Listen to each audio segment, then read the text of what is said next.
Agarwal from Alchemy Capital Management joins us now to discuss the market fundamentals and his top sector picks. Alok, good morning and thanks a lot for joining in. This is a market that has had a remarkable move in the last many weeks and months. But your thoughts on which way things are headed now, considering that we have put a big rally behind us, do you think we can build on to these gains?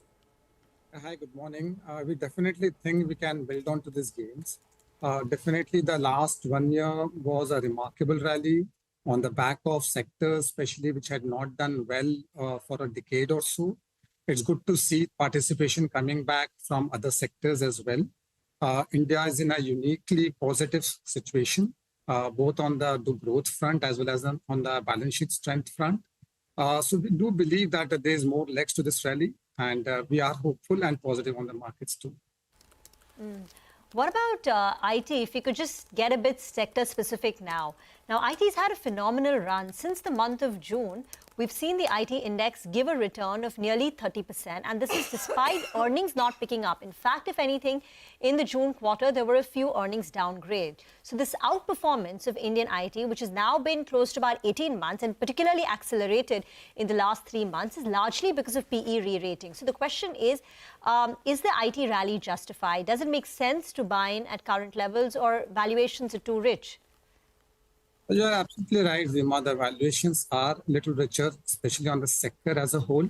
The index, the IT index could be trading somewhere around 28 times on a 1 year forward basis. And the estimates for the next 2 years, earnings growth stand close to 10% odd.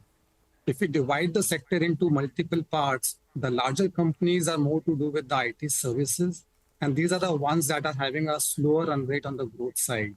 But some of the software companies, some of the companies with products, those on the ER&D space, and as well as on the fintech platform space, some of those are experiencing quite a high bit of growth. So on the lower growth fronts, the higher valuations in our view is not justified. But the other ones which are actually having a higher growth rate as well as the growth visibility, we are positive on those things. Okay. What about some of the new age platform companies, some of the consumption plays, some of the travel related stocks, whether it's the hotel names? Indian Hotels is up almost 4%, Indigo is at a fresh high. All of these new themes have done pretty well if you look at it in the last couple of weeks and months. Is there still more to go here?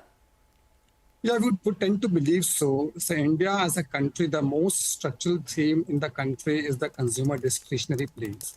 India stands at about $2,500 per capita income, and they're likely to double this number every 9-10 years.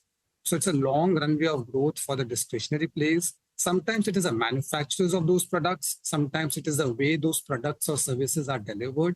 Those which can take the lead and have a very high market share and an increasing market share at a profitable balance sheet and a PL account as well, those are likely to do well. So some of the names that you mentioned, subsectors that you mentioned, they are looking pretty good, especially the ones that can come up the competition and get a thumbs up from the consumers.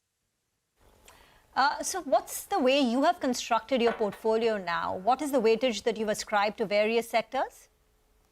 So I would say that we are more positive on the domestic cyclicals, and we have seen that this domestic cyclicals were not participating in the post-GFC era, more or less a full lost decade for them. And they're led by sectors like power, the whole value chain around there, even the real estate sector, the parts of all the capex and manufacturing beneficiaries as well. And consumer discretion, as I mentioned, is the key overweight for a structural basis on India. But some of the sectors that were leading the rally in the past and are experiencing the slowdown in the earnings growth, those are the ones that we are underweight on. Do you want to name them, your underweight sectors? So the underweight on private sector banks and as well as the private sector NBFCs, also underweight on the staples and the large IT services names. Okay, underweight on staples and large IT services names. Okay, got that. Any other themes that you'd be looking at? Because, there are so many themes which are picking up now, which is the focus area of the government as well, whether it's renewable energy, whether it's electric vehicles, whether it is a couple of other new age themes. Defense has been picking up a lot. But of course, some of these are overvalued as well. So anything else that you'd be looking at before we let you go? In fact, you look at the power sector itself, that's one of the most surprisingly rising ones. And, it's one of the areas that government is focusing on, and rightly so. In India, we are in a unique situation. We experience our peak power demand twice a day. One is during the solar hours, and more importantly, the deficits come in the evening times. And going by the current rates, we are experiencing around 220 gigawatts kind of peak demand in the evenings. If that were to grow at about 7% over the next 5-7 years, we need to add 100 gigawatts plus kind of capacities on a PLF adjusted basis. And that's going to be quite a bit of an uphill task. The government plans to do so, and hence the capex visibility in that segment and the whole value chain beneficiaries are quite a long list. Plus, the sector that is turning around the most is the real estate sector.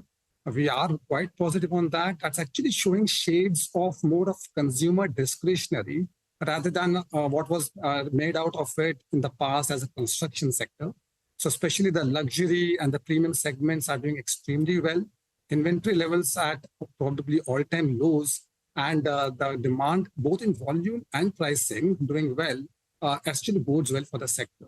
So power and real estate are more positive. Defense is a long haul, maybe taking a breather after a big rally in the last year or so, but the visibility on the growth side for the next decade looks pretty promising. How long do you think the real estate upcycle will last? I would say we are possibly at the beginning of it. It's just a year or so that we have done well. Yes, the sector has done pretty well in the last 12-18 months.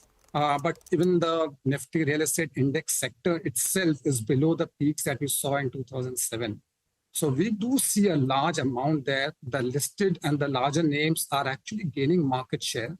The pre-sales numbers are pretty good. And more importantly, an inventory level that used to be hovering at around 44-45 months has come to all-time low of 12 months. So with the introduction of RERA, the introduction of GST net, and then at the same time, consolidation happening and market share being gained by the organized players, all have worked out pretty well over the last few years for the sector. Now, higher disposable income and the demand for larger space areas, especially as a catalyst, which COVID did, all these things are boding well for the sector, and the numbers are pretty strong.